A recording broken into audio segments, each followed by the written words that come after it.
하나님의 때가 되었고 예수님은 본격적으로 하나님 나라 복음, 천국 복음을 전하기 위해 온 마을과 촌을 두루 찾아다니셨습니다. 도착하는 마을에서 예수님은 하나님 나라 진리를 가르치시고 약한 자들을 고치시고 천국 복음을 전파하셨습니다. 그렇게 예수님의 소문은 갈릴리 지역을 중심으로 하여 하루가 멀다 하고 점점 퍼져나갔습니다. 그래서 예수님께서 동네에 오신다는 소문이 나기 시작했고, 그러한 소문을 들으면 그 즉시로 많은 사람들이 예수님께로 몰려들었습니다. 우리가 예수님을 따랐던 사람들을 한번 살펴보면 두 부류로 나눌 수 있습니다. 먼저는 예수님을 믿으며 사랑하는 사람들입니다. 하나님 나라 복음을 전하기 위해서 자기를 부인하고 예수님을 따랐던 제자들과 같은 사람들입니다. 그리고 함께했던 두 번째 부류의 사람들은 예수님으로 인해 얻게 되는 유익 때문에 예수님을 따랐던 사람들입니다. 그들을 복음서 기자들은 이제 무리로 표현하는데요, 하나님을 사랑함보다 자신을 사랑하는 사람들인 거죠. 하나님 나라 복음 전파를 위해서 아니라 그러한 수고들로 인해 자신이 얻게 되는 복을 위해서, 무언가를 얻기 위해서 따랐던 무리들, 이렇게 두 부류의 사람이 있는 것을 우리는 성경을 통해서 보게 됩니다. 이 두 사람들 모두는 겉으로 보기에는 예수님을 따릅니다. 그래서 예수님이 가는 곳에는 그들도 함께 합니다. 하지만 이 두 사람들의 내면, 속내를 들여다보면 전혀 다른 거죠. 한쪽은 하나님으로, 예수님으로 가득 찬 데 반해서 다른 한쪽은 누구로 가득 차 있냐면 자기 자신으로 가득 차 있습니다. 자신의 이익과 목적을 이루기 위해서 그들은 철저하게 가면을 쓰고 예수님을 따라갑니다. 그렇습니다. 두 번째 유형의 사람들의 따름은 예수님 적이지도 않고 하나님 적이지도 않습니다. 정확하게 말씀드리면 예수님이 원하시는 따름이 아닌 거죠. 하나님이 기뻐하시는 따름이 아닙니다. 사랑하는 여러분, 이것을 기억하시고 마가복음뿐 아니라 마태, 누가, 그리고 요한복음을 한번 잘 읽어보면 두 유형의 사람들이 언제나 예수님과 함께하고 있는 것을 우리는 확인할 수 있습니다. 그런데 이러한 따름이 비단 2000년 전 예수님 당시 사회에서만 있었던 것은 아닌 것 같습니다. 오늘을 살아가는 우리 안에도 하나님의 자녀들이 모이는 이 교회 안에 동일하게 이 두 유형의 사람들이 함께하고 있는 것을 우리는 보게 되는데요, 그런 점에서 우리 스스로는 날마다 나는 어떤 유형에 속한 사람인지를 늘 점검할 필요가 있습니다. 왜냐하면 우리의 신앙생활의 최종적인 열매는 하나님께서 원하시는 결과가 되어야 되기 때문입니다. 나의 목적을 이루기 위해서 누군가를 정죄하고 판단하기 위해서 신앙생활해서는 안 됩니다.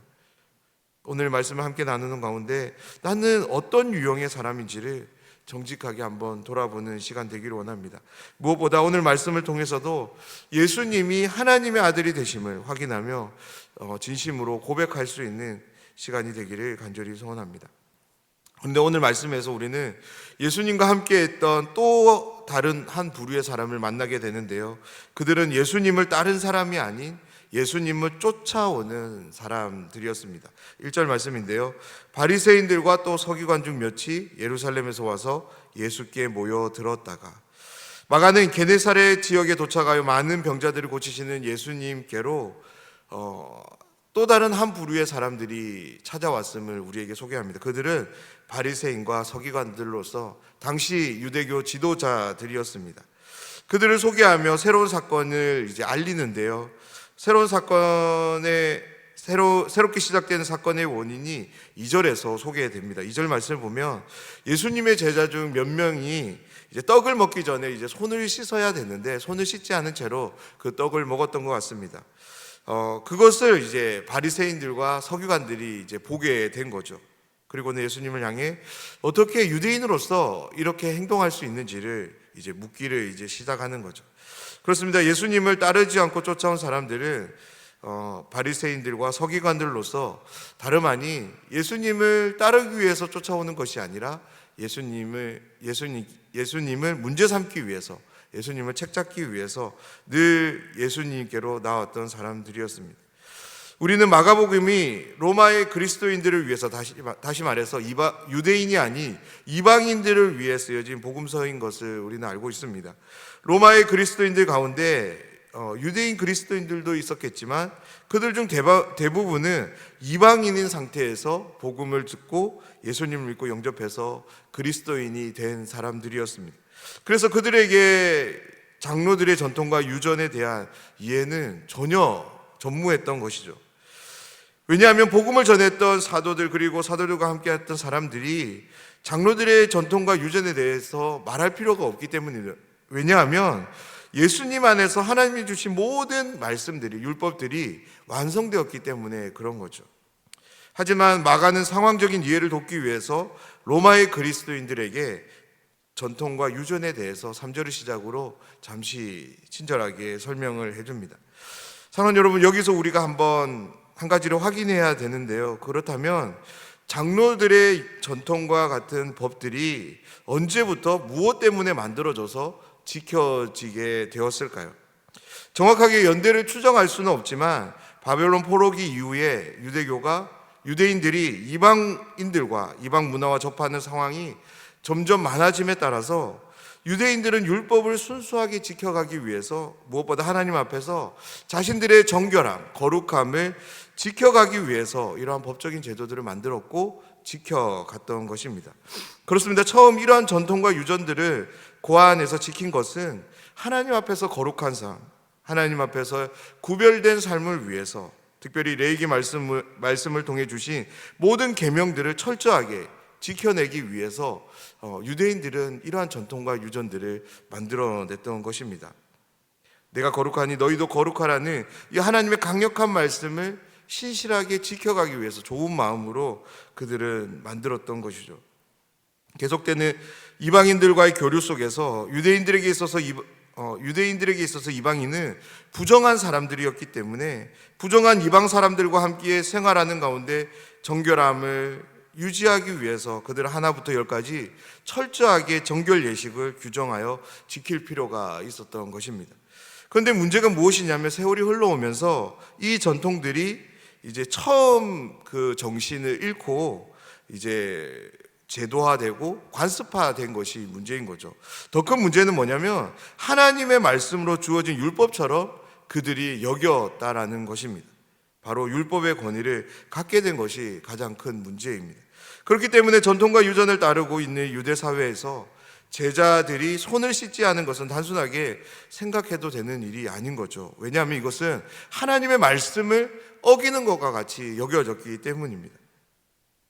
손을 씻지 않은 것은 손이 더러운 것만을 의미하지 않습니다. 바로 자신이 부정한 상태인 것을 의미하는 것이고요. 다시 말해서 손이 부정하기에 만지게 되는 이제 음식도 부정해지고, 만약 그 음식을 먹게 된다면 제자들은 유대 사회에서 금기시되는 그 부정한 음식을 먹는 그런 일을 범하게 되는 것입니다.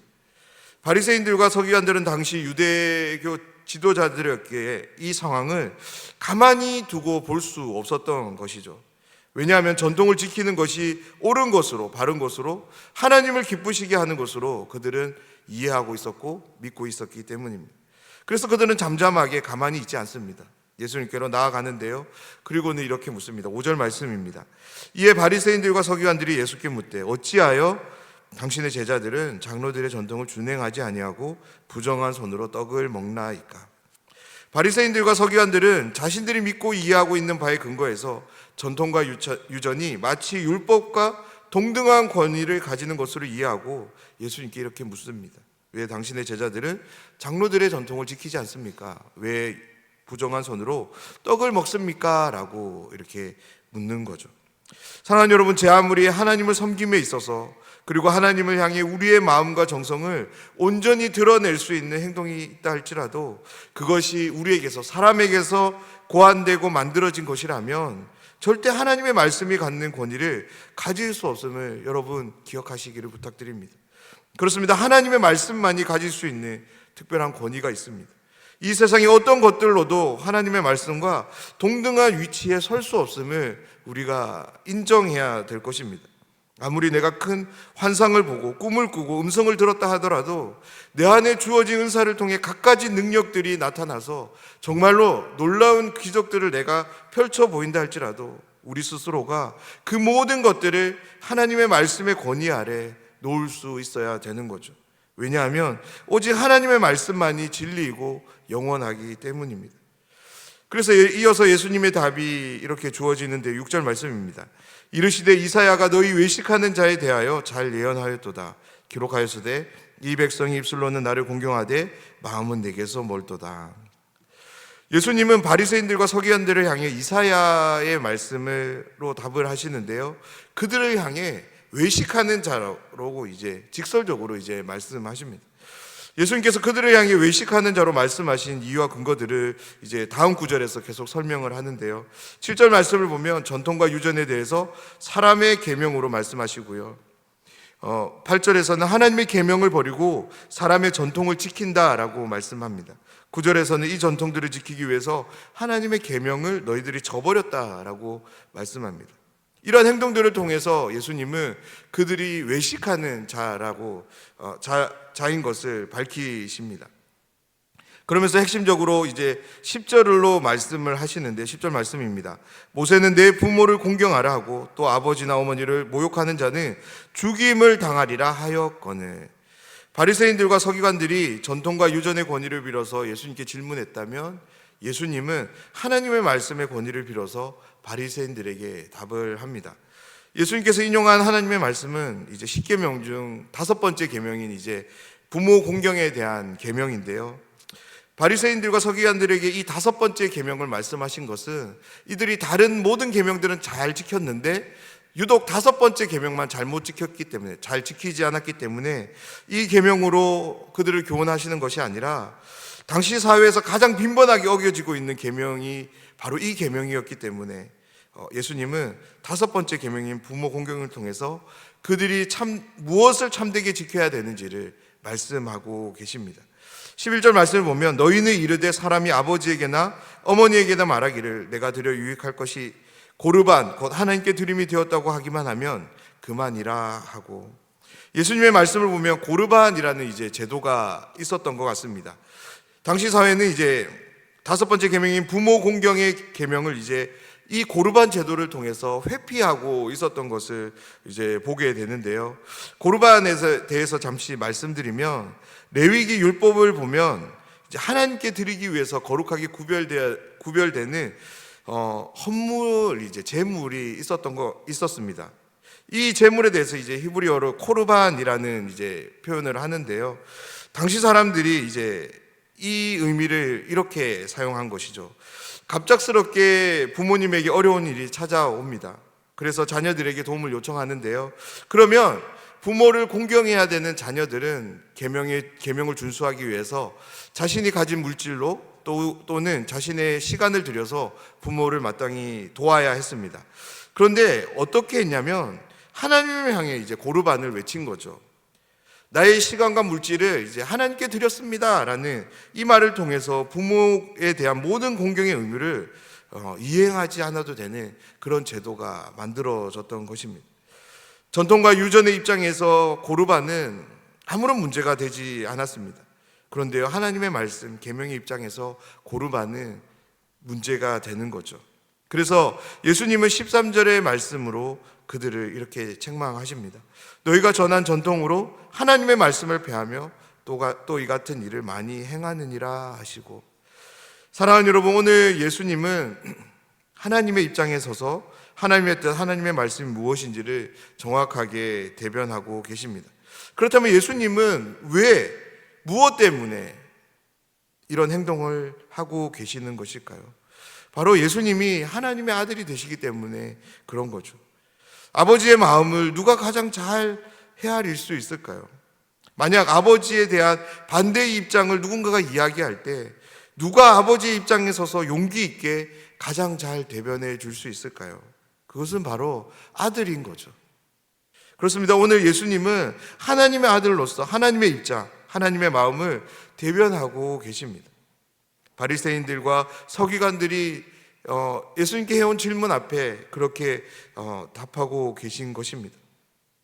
이 예수님이 동일한 마음으로 오늘을 살아가는 우리의 입장과 마음을 대변해 주실 줄 믿습니다. 오늘 말씀에서는 자녀로서 그렇게 행하셨다면 오늘 우리와 함께 함에 있어서는 부모로서 우리를 위해 대신 이런 일들을 행해 주실 줄 믿습니다.